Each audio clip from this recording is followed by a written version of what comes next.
जैसा कि आप सब जानते हैं, कई अन्य देशों में जैसे अमेरिका, यूरोप, चीन इत्यादि में 5G नेटवर्क की शुरुआत हो चुकी है। अब भारत में भी 5G नेटवर्क की शुरुआत हो गई है, क्योंकि हाल ही में 5G स्पेक्ट्रम की नीलामी भी हुई है। प्रधानमंत्री मोदी जी की अध्यक्षता में 5G स्पेक्ट्रम से संबंधित बातचीत हुई और नीलामी तय की गई। सभी टेलीकॉम कंपनियों ने इस नीलामी में बढ़ चढ़कर हिस्सा लिया और सभी टेलीकॉम कंपनियों द्वारा 5G नेटवर्क पर काम शुरू हो चुका है। आज इस वीडियो में हम आपको 5G स्पेक्ट्रम से संबंधित सभी जानकारियां देंगे। तो चलिए वीडियो को शुरू करते हैं।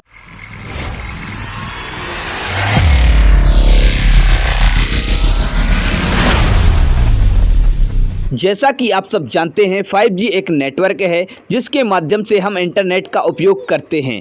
अभी हम 3G या 4G नेटवर्क का उपयोग करते थे, लेकिन अब हम आने वाले समय में 5G नेटवर्क का उपयोग करेंगे, जिसके माध्यम से हम अधिक तेजी से इंटरनेट का उपयोग कर पाएंगे। स्पेक्ट्रम एक प्रकार की फ्रिक्वेंसी होती है जो हवा में घूमती है।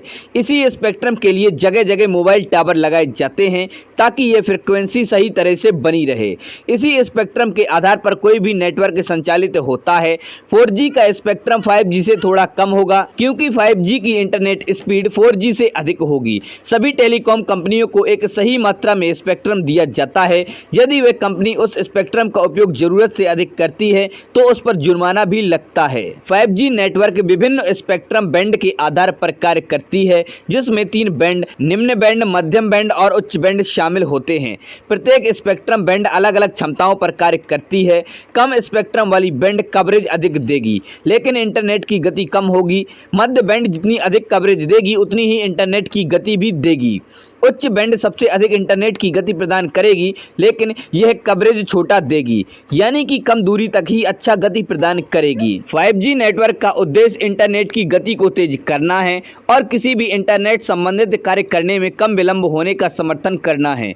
इस उद्देश्य को पूरा करने के लिए 5G wireless operator score 5G spectrum की अधिक मात्रा में जरूरत पड़ेगी। 5G नेटवर्क सबसे आधुनिक स्तर का नेटवर्क होगा। जैसे इस समय 4G नेटवर्क सबसे तेज गति वाला नेटवर्क है, उसी तरह 5G 4G से भी ज्यादा तेज गति वाला नेटवर्क होगा। 5G 4G से ज्यादा क्षेत्रों में मौजूद होगा और इसका अनुभव भी यूजर फ्रेंडली होगा।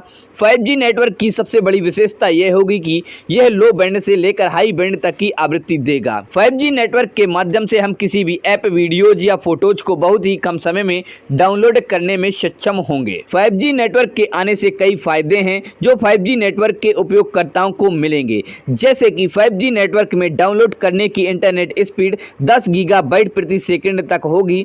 5G नेटवर्क में किसी भी फाइल को अपलोड करने की स्पीड 1 GB प्रति सेकंड तक हो सकती है। 5G नेटवर्क ज़्यादा दूर के क्षेत्रों में भी बिना इंटरनेट स्पीड को कम किए सही तरीके से कार्य करेगा। साथ ही यह एक साथ कई डिवाइस के साथ जुड़कर भी 1 GB तक का इंटरनेट स्पीड प्रदान करेगा। 5G नेटवर्क के माध्यम से आर्टिफिशियल इंटेलिजेंस जैसी तकनीकी का इस्तेमाल बहुत ही आसान हो जाएगा और ये अस्पतालों, हवाई अड्डा जैसे जरूरी जगहों पर काम आ सकता है। अगर बात करें 5G नेटवर्क के नुकसान के बारे में, तो 5G नेटवर्क के कई नुकसान भी सामने आए हैं, जो कि इस प्रकार हैं। 5G नेटवर्क के आने से डाटा प्लान्स महंगे हो सकते हैं। 5G नेटवर्क से पर्यावरण पर बहुत बुरा प्रभाव पड़ सकता है और जलवायु परिवर्तन हो सकती है। एक शोध में पाया गया है कि 5G की तरंगें किसी दीवार को भेदने में सक्षम नहीं है, जिसके कारण यह ज्यादा दूर तक अपना नेटवर्क नहीं चला पाएगा। इसीलिए इस नेटवर्क को कमजोर माना जा रहा है। बात करें अगर 5G स्पेक्ट्रम की नीलामी की, तो अन्य देशों में 5G नेटवर्क की शुरुआत पहले ही हो चुकी थी और अब भारत भी 5G नेटवर्क की सेवाओं की शुरुआत करने वाला है। पीएम मोदी की अध्यक्षता में दूरसंचार विभाग को 5G स्पेक्ट्रम की नीलामी करने की मंजूरी मिली है। जुलाई के अंत में 26 जुलाई को यह 5G स्पेक्ट्रम की नीलामी शुरू हुई थी और 1 अगस्त को 5G स्पेक्ट्रम की नीलामी खत्म हुई है। इस नीलामी में कुल 1.5 लाख करोड़ रुपए से भी ज्यादा मूल्य के फायदे स्पेक्ट्रम की रिकॉर्ड बिक्री हुई है। इसमें शामिल हो गए टेलीकॉम कंपनियों को 20 साल के लिए स्पेक्ट्रम फ्रीक्वेंसी की लिस्ट मिली है। यह अभी तक की सबसे बड़ी स्पेक्ट्रम की नीलामी रह चुकी है। 5G स्पेक्ट्रम की नीलामी में कई अलग अलग टेलीकॉम व्यापार के लोग शामिल हुए थे। रिलायंस और जियो ने भी इस नीलामी में हिस्सा लिया था। भारतीय एयरटेल, वोडाफोन, आइडिया ने भी नीलामी में बढ़ चढ़कर हिस्सा लिया। अदानी टेलीकॉम ग्रुप ने भी इस स्पेक्ट्रम की नीलामी में भाग लिया था। सरकारी टेलीकॉम के साथ साथ निजी टेलीकॉम सर्विस 5G स्पेक्ट्रम की नीलामी में शामिल हुए थे। बताया गया कि कुल 4 कंपनियों ने इस स्पेक्ट्रम में भाग लिया था। 5G स्पेक्ट्रम नीलामी में सबसे अधिक बोली जियो टेलीकॉम कंपनी ने लगाई है। सूत्रों के अनुसार रिलायंस जियो द्वारा 88,078 करोड़ रुपयों की बोली लगाई है। Adani data network 5G spectrum में बोली लगाने में चौथे स्थान पर रहे। इन्होंने कुल 212 करोड़ रुपए की बोली लगाई। सूत्रों द्वारा पता चला है कि अदानी कंपनी ने 26 मेगाहर्ट्ज स्पेक्ट्रम खरीदा है। हालांकि सभी आंकड़े गिने जाने के बाद ही सही कंपनियों के सही आंकड़े पता चल पाएंगे।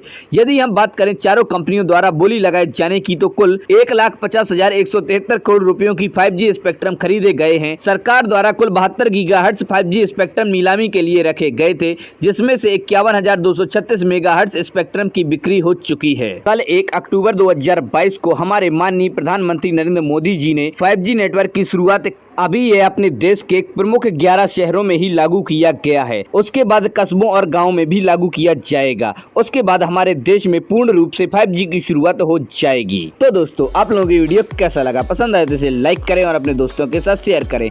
हमारे चैनल पर पहली बार आए हैं तो हमारे चैनल फैक्ट्स क्रिएटर जी को सब्सक्राइब करें और बेल आइकन भी दबा दें।